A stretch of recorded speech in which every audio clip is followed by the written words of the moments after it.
Welcome back to WagerTalk.com. Another season win total preview in Major League Baseball. My hometown Pittsburgh Pirates, but it's not me previewing them. It's Bryan Leonard going to preview them and see if I agree or not. Bryan, the season win total is 85.5 on the Pittsburgh Pirates. The last 2 years, the Pirates have made the playoffs.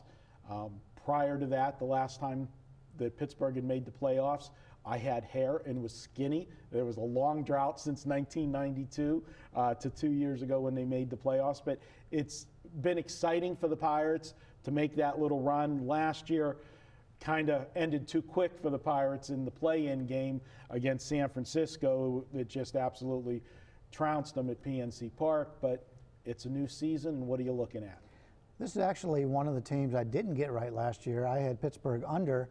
Which I did too, I agreed with. Yeah, I thought we'd have some regression, but they actually surprised me. One of the main reasons why I'm taking this team is not only the players, it's the organization. This isn't the type of organization Pittsburgh's known for since Willie started to play. I mean, everywhere from the GM down to the manager, down to the pitching coach, Siraj. This is a team that people want to play for now. They're a young team, and they have a lot of talent. And the Pythagorean number last year was 90 wins. They won 90. They didn't win that exact number in the majors, but they showed you last year was 90. Now we're looking at 85.5. Why is the regression? Cole only started 22 games. He's their #1 starter. He does have some problems with injuries in the past. I think we'll get more than 22 out of him. But McCutchen missed a lot of time. One of the best players in Major League Baseball missed a lot of time. Polanco, the right fielder, one of their best minor leaguers, they didn't bring him up until later on in the season. He had a great first month up, and then he cooled off. He definitely cooled off. And you see that a lot when people, young guys go out up to the majors. So people make the I expect adjustments. him to improve. McCutchen's one of the best players in baseball. The Pirates, fortunate for a small market city to, get a homegrown product like that. Garrett Cole, this guy, he has a bulldog mentality. I mean, when he takes the mound, you want that. Justin Verlander was like that prior to Kate Upton. Had that bull. It's a nice trade-off. Yeah. But he'll go after hitters and that. And again, but when you're a power pitcher like he is, injuries are always going to be a concern. They got to keep him healthy. The one thing me and you will debate about the Pirates, and it's something that most people are not going to talk about, but I am. And the biggest off-season move that concerned me was losing the catcher.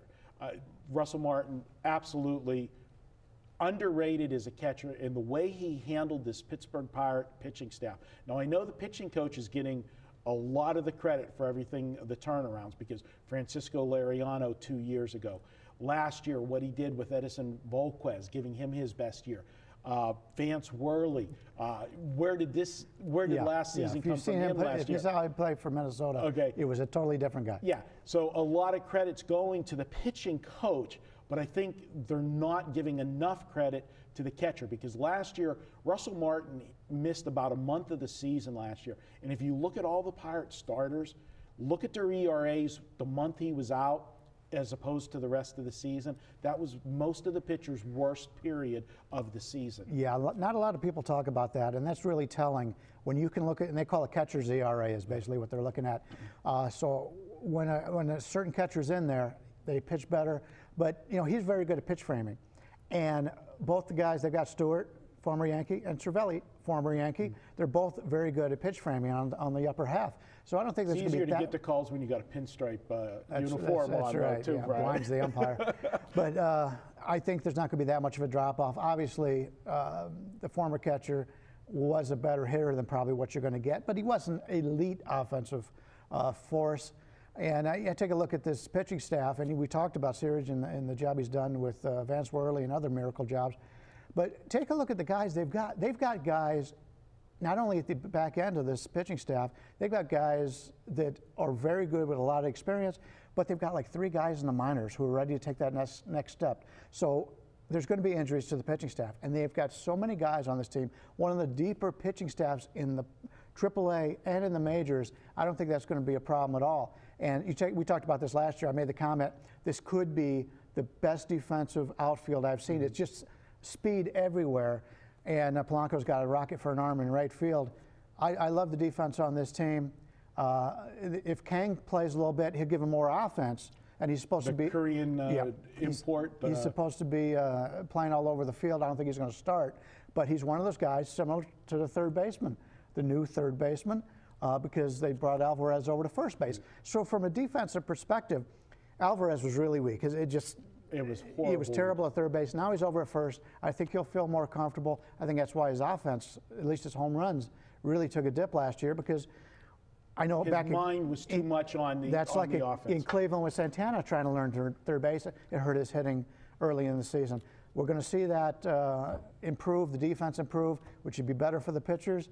And this is a pitcher's park. I expect big things out of Pittsburgh this year. And the last thing I'll throw in there, Clint Hurdle, I think, is one of the most underrated managers in baseball. He gets lost because he's in a division where he's battling with Cincinnati, with St. Louis every year. The one thing I will say for you, I expect a drop off in the pitching staff this year. I'm still going to stand by that. But the fact that the division, I think, is so competitive. You've got the Reds, if they stay healthy, are a force. You have St. Louis, although I think St. Louis has taken a regression this year.